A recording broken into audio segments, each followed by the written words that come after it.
Over the last 2 decades, there has been a significant increase in peaked interest where climate change is concerned globally.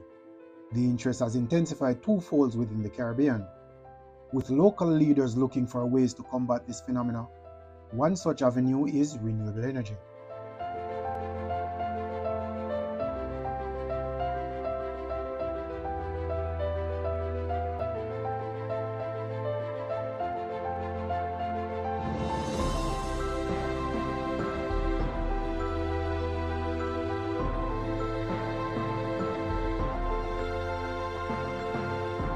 Location, AC Hotel Kingston, or if you want to call it AC Marriott Hotel Kingston. Event, 8th Caribbean Sustainable Energy Forum, looking at renewable energy and of course the mainstay, EVs. Let's check it out.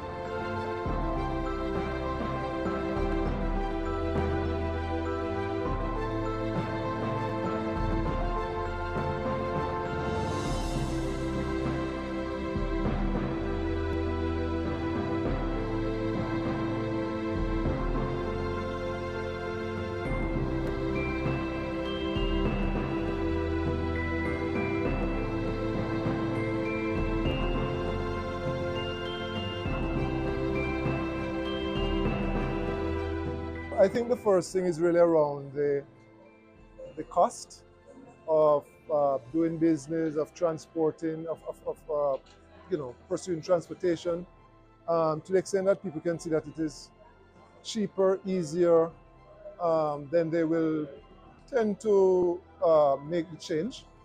And then obviously a part of the responsibility of government, one of the responsibilities of government, as well as institutions like Caribbean Development Bank, is to help to build the awareness about how individual actions impact broader goals, such as the climate objective. So a combination of personal benefit and an awareness of the benefits and the impact of action or practices on the broader environment, which will ultimately affect all of us anyway, will help to make people, help persons to make the right decision.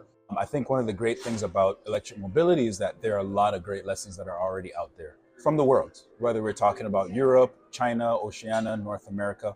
A lot of problems and sort of like need for regulation and standards have already been solved.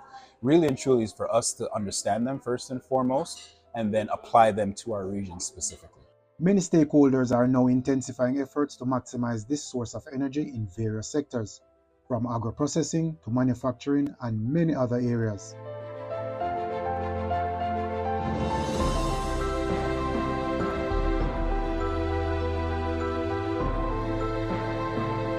It's unquestionable that residential homes are the leaders in the acquisition and use of renewable energy.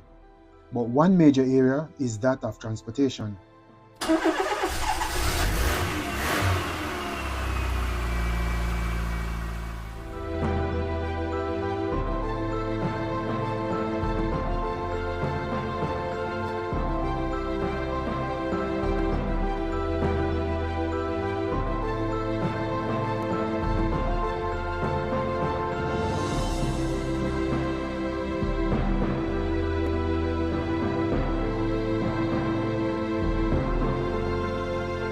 The challenge a lot of people have had so far is that electric mobility is so new, there's not a lot of expertise domestically here in the Caribbean.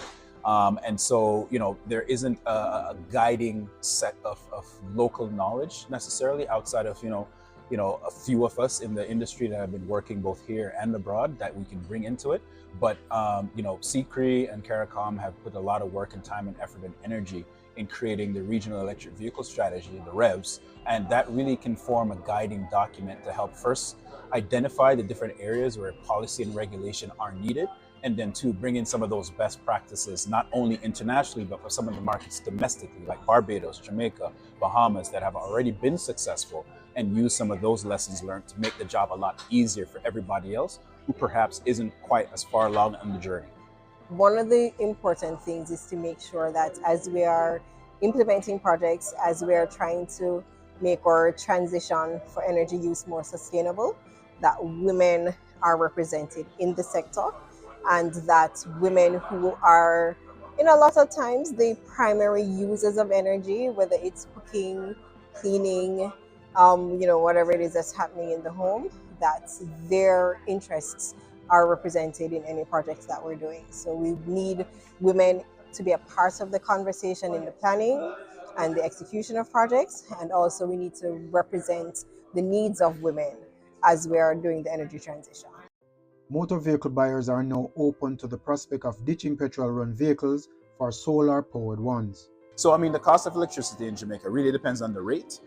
So let's say you're on a residential rate, on a time of use rate, you'll find that there are better times to plug in your car to buy electricity from JPS than other times. And that's designed to really help the grid be stable. They don't want everybody coming in at 6 o'clock in the afternoon and plugging in all their electric cars, because obviously that's a strain on the grid. So what JPS has introduced are time of use rates in order to shift some of that charging time towards later in the night. The great thing about electric cars and our charging stations is that you can plug in the car physically and set a time and say, I don't want you to start charging until 10 o'clock when power is cheaper. So those technologies are available today, both in the cars and on our charging infrastructure. With the skepticism of solar-powered energy vehicles diminishing daily, the market has begun to see a great influx of these cars on a global scale. The Caribbean is not to be undone.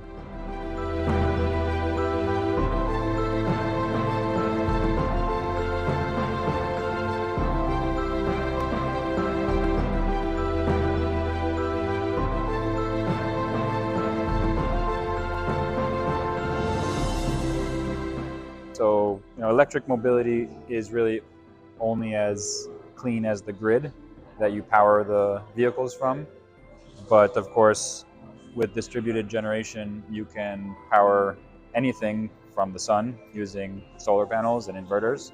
So this basically enables us to cut carbon out of the equation completely. So with more meaningful desire and drive, the Caribbean is fully on board with protecting their environs by going green with solar energy.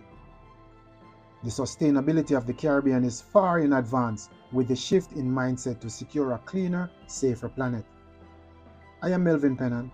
Thanks for watching.